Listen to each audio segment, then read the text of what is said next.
Este grupo tiene como finalidad explicar el desarrollo del artículo que lleva por nombre cinética de lixiviación de cobre, níquel y zinc a partir de circuitos integrados con ácido nítrico. ¿A qué se debe el aumento mundial del volumen de los RAE?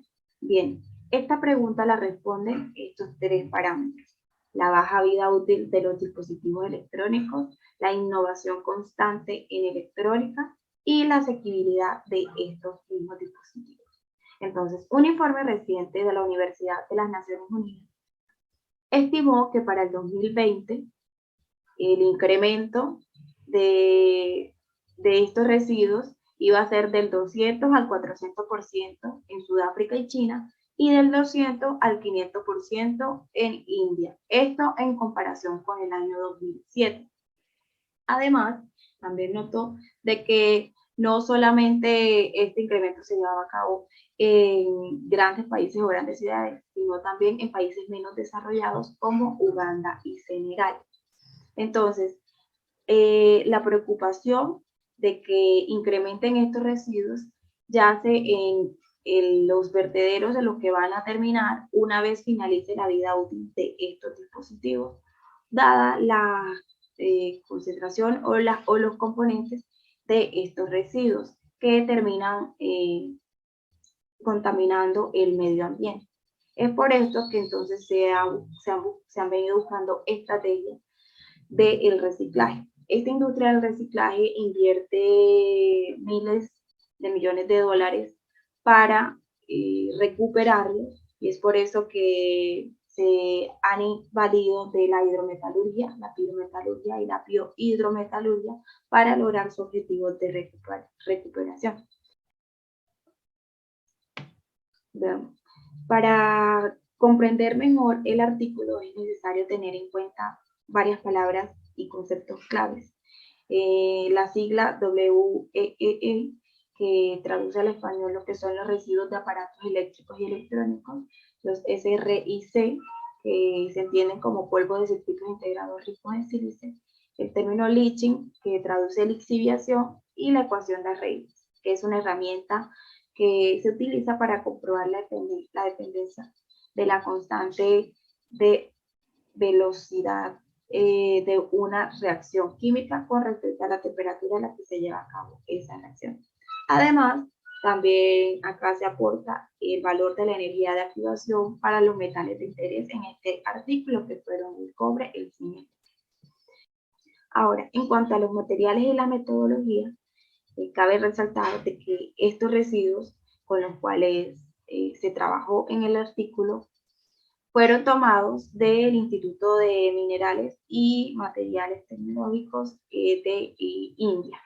Entonces, luego de obtener estos residuos, se debió hacer una respectiva separación, y esta separación la hicieron entre accesorios no deseados, que podrían ser cables, alambres o cubiertas de plásticos, y podrían separarse de manera manual. Otras partes de las piezas, como los procesadores o conductores, se separaban desoldándolos con una pistola de aire caliente. Bien, las muestras pulverizadas pasaban al también vibrador y las muestras gruesas pasaban al molino. En la parte baja de la diapositiva podemos ver un diagrama que es a grosso modo la metodología que se siguió en el artículo para arrojar los resultados. Entonces consistía en pesar 100 gramos de la muestra del polvo de los circuitos ricos en sílice, colocarlos en un frisor, llevarlos a un horno a 700 grados, determinar el peso promedio, pulverizarlo, luego tamizarlo hasta obtener un tamaño de partícula menor a 150 micrómetros, y posteriormente almacenarlos en recipientes herméticos. Para llevar a cabo la caracterización de la muestra, se debió analizar antes y después del proceso de tostación al que fue sometida. Para esto se utilizaron diferentes técnicas, ya que se quiere caracterizar la muestra estudiada. Dichos métodos y sus resultados se observan a continuación. En la tabla número 1 podemos observar el análisis de la muestra mediante la técnica de fluorescencia de rayos X. Dicho análisis establece la composición elemental, para de esta manera determinar la composición química de la muestra. A partir de los resultados que vemos a continuación, se infiere que el óxido de silicio es el compuesto que presenta un mayor porcentaje en peso de los componentes obtenidos mediante la técnica mencionada anteriormente. Para la medición de difracción de rayos X presentada se utilizó un difractómetro analítico de rayos X. Las fases identificadas mediante esta técnica se observan en los siguientes difractogramas, figura 1 y figura 2.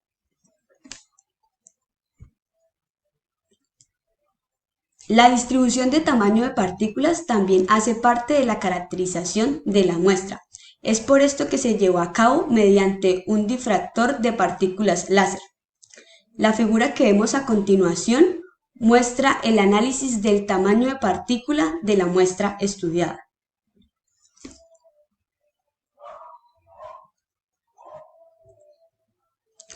El análisis de SEM junto con ES se realizó después del proceso de tostación. Para llevar a cabo este análisis se utilizó un microscopio electrónico en compañía de un E1220 EDAX. Al mismo tiempo se utilizó un filamento de tungsteno como cátodo y el voltaje de aceleración usado fue de 20 kilovatios. También se utilizó una distancia de trabajo que equivale a 8.5 milímetros.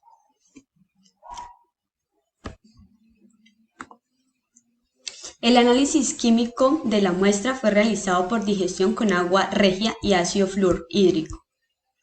Dicho análisis de la concentración de metales en la solución se llevó a cabo mediante la técnica de espectroscopía de emisión óptica de plasma y la técnica de espectroscopía de absorción atómica. En la tabla que vemos a continuación, la tabla número 2, se puede observar dicho análisis químico al que fue sometido la muestra, lo cual presenta el porcentaje en peso de la concentración de metales en la muestra de polvo.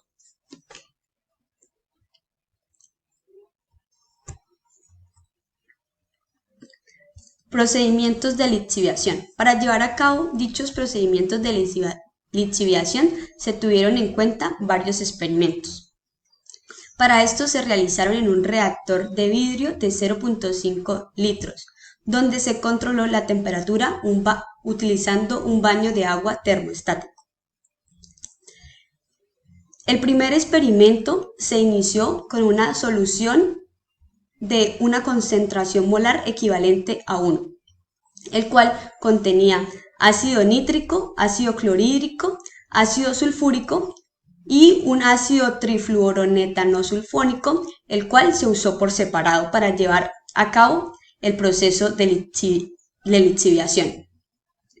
Todo esto con la finalidad de averiguar la capacidad de lixiviación del cobre, zinc y níquel de la muestra. Inicialmente se utilizaron 20 gramos por litro de densidad de pulpa a 90 grados centígrados y 300 revoluciones por minuto durante 2 horas. Sin embargo, este estudio o este experimento de lixiviación no fue necesario. Es por esto que se realizaron más estudios de lixiviación para averiguar las condiciones óptimas a las cuales el cobre y el níquel podían lixiviarse. Para esto se utilizaron diferentes concentraciones de temperatura, densidades de pulpa y tiempo de contacto. Finalmente se extrajeron soluciones alicuotas de 2 mililitros a intervalos regulares y se analizaron. Finalmente, para obtener el eficaz procedimiento de lixiviación, se utilizó la siguiente ecuación en la cual se calculó el porcentaje de eficiencia de lixiviación, en donde Cm equivalía a la concentración de metales en la solución lixiviada en gramos por litro, en donde P equivale a la densidad de la pulpa de la muestra en porcentaje y X sub m equivale al contenido de metal en la muestra original. Bueno, siguiendo el procedimiento, después de realizar las pruebas, se obtuvieron unos resultados que vamos a discutir. Vamos a tratar de desglosar y explicar de la mejor forma posible. Bueno, en cuanto a la figura 1 y la figura 2, son difractogramas que obtuvimos, digamos, de la muestra del circuito impreso. Digamos que la figura 1 lo más representativo es los picos, ¿sí? Los picos de mayor intensidad. Tenemos que para el punto F y G ambos tienen óxido de cobre, tienen silicatos y dióxido de estaño, ¿sí? Entonces, básicamente es eso. Se va a esperar o se espera que el porcentaje elemental arroje gran cantidad de cobre, de silicio, de zinc, de hierro.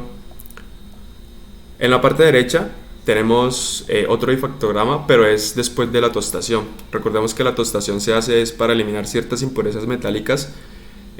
Lo que se busca es también, generalmente, se busca eliminar sulfuros que se evaporen en forma de gas.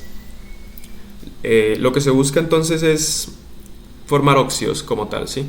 Vemos que todos los elementos presentes de aquí son óxidos, óxido de, sílice, óxido de cobre. Tenemos la guilemita, que tiene gran porcentaje de zinc, y tenemos también una fase esta de aquí que es de óxido de níquel y zinc, que es una fase muy estable que va a ser un poco difícil de disolver.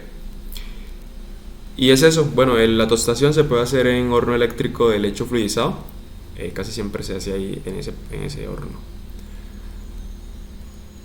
Bueno, el efecto del agente lixiviante. Recordemos que para seleccionar un agente lixiviante hay que tener en cuenta varias variables, como es el costo principalmente, la naturaleza, la composición del material a ser lixiviado. Hay que tener también en cuenta qué tan corrosivo es el agente lixiviante sobre los equipos, y también tener en cuenta la selectividad del agente lixiviante para disolver al constituyente. Entonces, teniendo esos factores en cuenta, seleccionamos o preseleccionamos 4 ácidos: el ácido nítrico, el ácido clorhídrico, el ácido sulfúrico y el ácido trifluoroacético, que es un ácido que nunca se ha utilizado como agente lixiviante.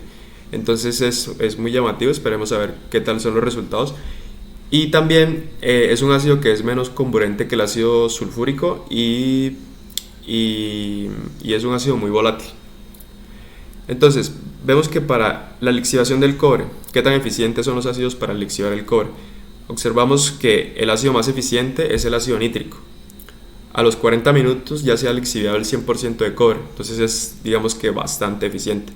No pasa lo mismo con los otros ácidos. Digamos que el que mejor se comporta para lixiviar cobre, en segundo lugar, es el ácido clorhídrico, y después el ácido sulfúrico, y después el TFMC. En este caso, el cobre reacciona con el ácido nítrico. El ácido nítrico actúa como un fuerte agente oxidante, y lo que me hace es oxidar el cobre a iones 2, formando nitrato cúprico. También se genera se genera dióxido de nitrógeno en la reacción.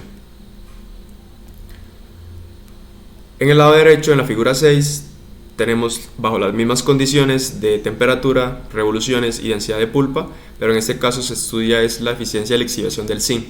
Entonces observamos que tanto el ácido clorhídrico como el sulfúrico a los 20 minutos casi tienen la misma eficiencia, y esa tendencia sigue hasta acabar el estudio en las 2 horas, ¿sí? Entonces a las 2 horas vemos que la eficiencia está rondando el 90% aproximadamente.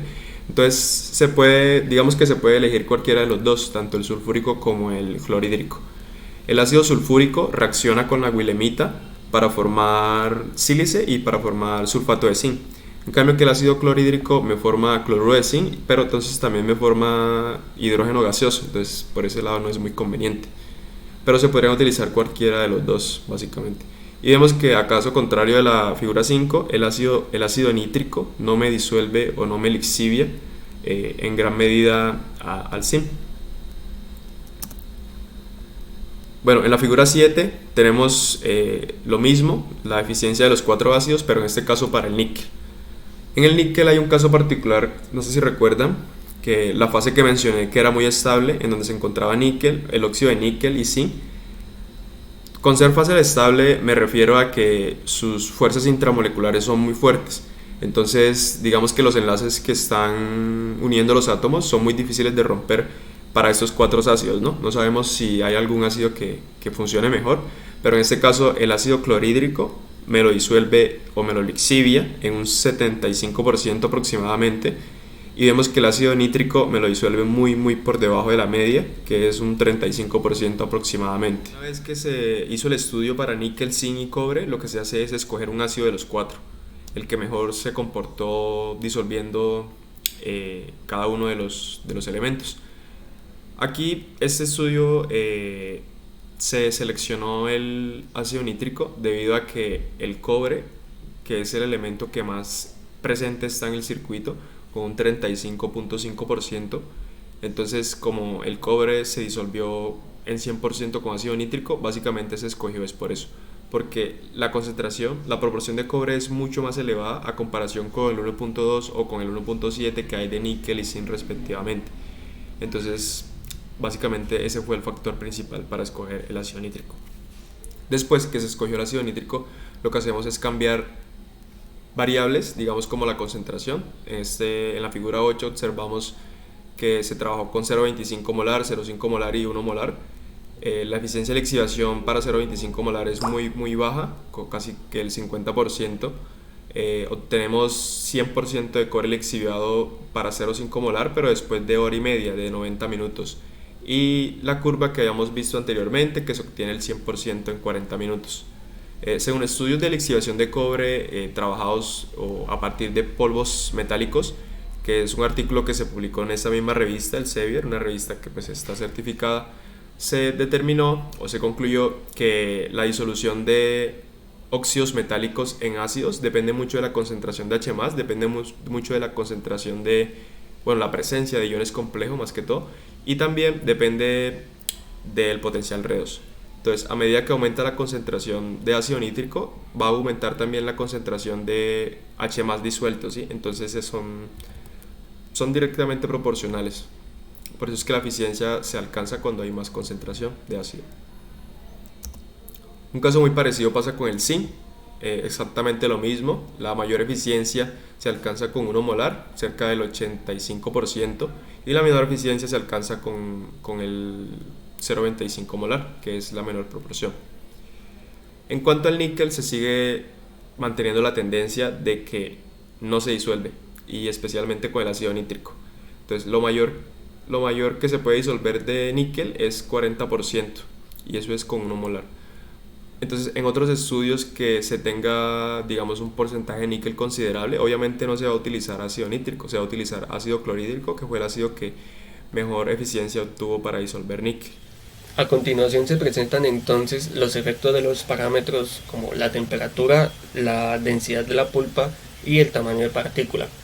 Entonces las condiciones a las cuales se trabajó para estudiar el efecto de la temperatura fueron 1 molar de ácido nítrico, una velocidad de agitación de 300 revoluciones por minuto y un tiempo de lixiviación de 120 minutos. Esto para todos los parámetros en los cuales se va a evaluar su efecto.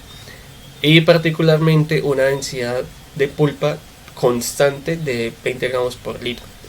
Entonces, en el siguiente gráfico podemos observar que a medida que aumenta la temperatura, aumenta también la eficiencia de lixiviación tanto del cobre como el zinc como el níquel en los circuitos integrados ricos en sílice.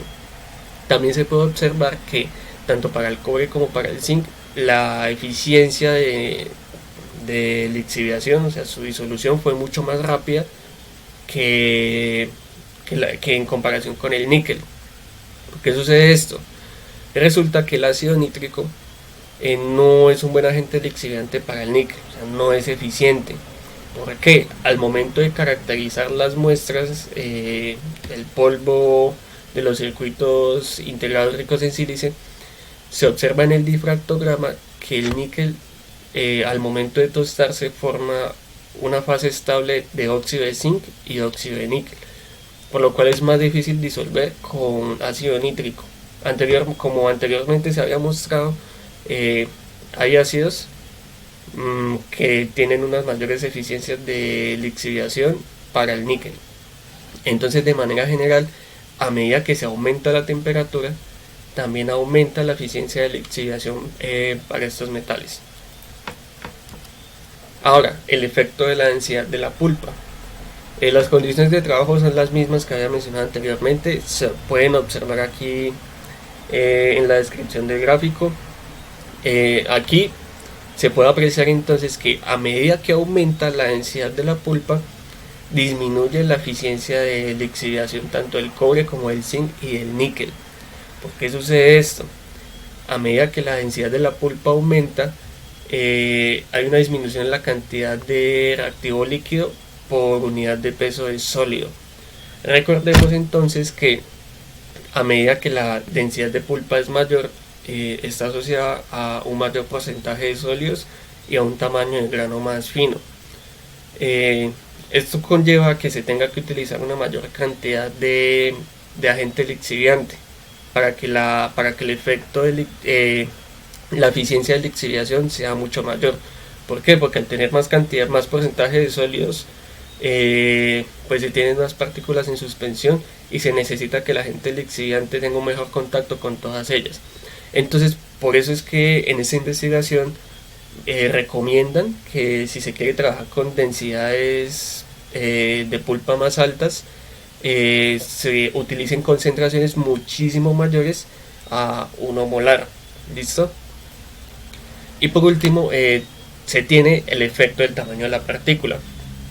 Las condiciones de trabajo son exactamente las mismas que habíamos mencionado anteriormente: 90 grados centígrados, velocidad de agitación de 300 revoluciones por minuto, densidad de pulpa constante 20 gramos por litro y concentración de 1 molar de ácido nítrico. Se observa entonces que a una menor granulometría, tanto para el cobre como para el zinc, sus eficiencias de lixiviación son mucho mayores. Hay que tener en cuenta que para esta investigación se utilizaron granulometrías menores a 75 micras y en un rango entre 75 y 150 micras. Se observa entonces que para el cobre, a una granulometría de menor a 75 micras, y para el zinc la eficiencia es mayor, llegando en el caso del cobre, a los 40 minutos llegando a la eficiencia del 100%. En el caso del níquel es todo lo contrario. A granulometrías mayores a 75 micras, la eficiencia de lixiviación es mayor, va a lo contrario a lo que se esperaría teóricamente. Que teóricamente se muestra que a una granulometría mayor se tienen eficiencias de lixiviación mayores. ¿Por qué? Por lo que yo había mencionado anteriormente: a mayor porcentaje de sólidos, mayor densidad de pulpa, y también está asociado a un tamaño de partícula más pequeño. Entonces, como se tiene un tamaño de partícula más pequeño, la relación de superficie-volumen con el agente lixiviante va a ser mejor, por lo cual la cinética de lixiviación va a ser muchísimo más rápida, a diferencia de que si se tienen granulometrías más grandes. Pero ¿qué es lo que pasa con el níquel?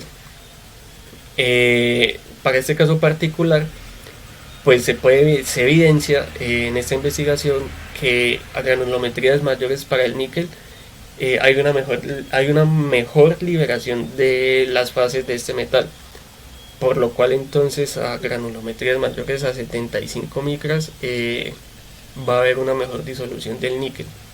Pero sucede todo lo contrario con el cobre y el zinc, como lo expliqué anteriormente, que es lo que concuerda con la teoría. Entonces, de manera general, a un menor tamaño de partícula hay una mayor eficiencia en la lixiviación, en la lixiviación del cobre y del zinc, y lo contrario para el níquel en esa investigación.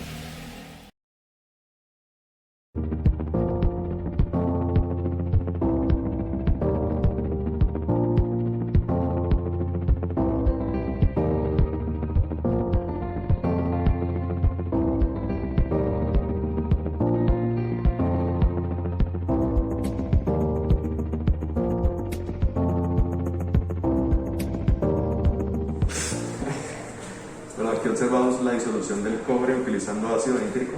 La reacción que se produce es fuertemente exotérmica. De hecho, si tocamos el recipiente aún se encuentra un poco caliente. La reacción química que se lleva a cabo es, se produce nitrato cúprico y también dióxido de nitrógeno, que es un gas tóxico, por lo que se trabaja en la cámara extractora.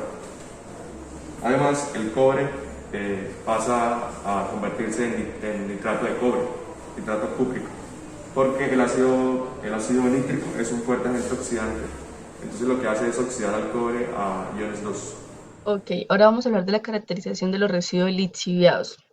Los resultados obtenidos después de la lixiviación de los polvos de los circuitos integrados con ácido nítrico molar a 90 grados centígrados se lavaron adecuadamente y se dejaron secar al aire libre. Una vez la muestra ya seca, se caracterizó mediante difracción de rayos X. Como podemos observar en la figura 14, los picos principales que habían en la muestra antes de ser procesadas han desaparecido, como podemos observar en la figura 2 en comparación a la 14.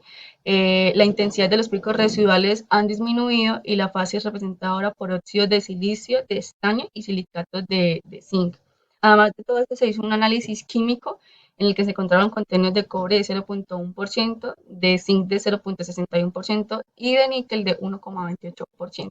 Ahora bien, para el análisis cinético, se analizaban los datos experimentales de recuperación frente al tiempo para determinar el paso de la reacción de control de la velocidad para la lixiviación de cobre, zinc y níquel de la muestra de polvo por ácido nítrico. Los datos de la lixiviación obtenidos con respecto al tiempo en diferentes temperaturas se analizaron y se correlacionaron con los modelos cinéticos que podemos observar 1 y 2, donde X es la fracción de metales que reaccionan, K es el constante de velocidad de reacción química, K de la constante de velocidad de reacción de difusión aparente y T es el tiempo de lixiviación. Ahora bien, los resultados podemos observarlos en las figuras 15, 16 y 17 en relación con la ecuación 1 y 2 contra el tiempo a diferentes temperaturas, pues que nos muestran, por así decirlo, una parcela de líneas rectas. Entonces, para la figura 15 y 16 se puede obtener que la cinética de la lixiviación es ajustada a la ecuación número 2 que les mostré, y eso nos quiere decir que la reacción de lixiviación fue de control de difusión de cenizas, partículas esféricas de tamaño constante. En cambio, para la de níquel, la ecuación es ajustada para la ecuación número 1, que lo que nos quiere decir que es una reacción química controlada por partículas constantes. Ahora, para el cálculo de la energía de activación del proceso, la reacción entre la constante velocidad global y la temperatura de las ecuaciones 1 y 2 se expresa con respecto a la ecuación de Arrhenius, como podemos ver. K es la constante de velocidad de reacción, A es un factor preexponencial, E es una energía de activación y la R es la constante de los gases. Bien, con el fin de estimar la energía de activación para la lixiviación, se calcularon la constante de velocidad a diferentes temperaturas en diferentes tiempos. Como podemos observar en la figura 18, pues es un gráfico lineal. Y los valores de la energía de activación se determinaron a partir de la pendiente de cada ion metálico. Los resultados de los valores de la energía de activación fueron 46,3, 31,28 y 33,69 kJ para cobre, zinc y níquel respectivamente. Y pues como podemos observar en esta figura 19 es como un diagrama de flujo de todo el proceso en general del estudio que se hizo. Entonces se obtienen los residuos eléctricos y electrónicos, pues se desarman, se separan por las partes que queremos, por la parte de interés, por lo que no es de interés, se saca la parte de interés, se tienen que pulverizar, pasa por un proceso de tostación y pues ya ahí se separan los polvos y pasan por el proceso de lixiviación. Bien, ahora para concluir, la recuperación del cobre, del zinc y el níquel de los circuitos integrados ricos en silicios a partir de los residuos eléctricos y electrónicos desechados, se logró con éxito una disolución del 100% del cobre a 40 minutos con 300 revoluciones por minuto, con una densidad de pulpa de 20 gramos por litro utilizando ácido nítrico molar. Incluso se le exhibió el 100% de cobre a una concentración de ácido nítrico de 0,5 molar a un tiempo de 120 minutos. Se estudió otro tipo de reactivos para la lixiviación, como el ácido clorhídrico, como el ácido sulfúrico o como el ácido trifluorometano sulfónico. Este último se utilizó por primera vez como agente de lixiviación y curiosamente pues encontró que solamente con este ácido la mayor parte del hierro en el licor de lixiviación se reprecipita como hidróxido férrico al envejecer durante 4 a 5 días. El resultado de la caracterización del residuo lixiviado reveló mayor disolución de cobre, zinc y níquel, excepto el estaño, el silicio y el titanio que se retienen en el residuo. Y pues la evaluación cinética demostró que la disolución de cobre y de zinc está controlada por difusión de cenizas y la lixiviación de níquel está controlada por reacción química, como lo dije anteriormente. Y pues muchas gracias por su atención.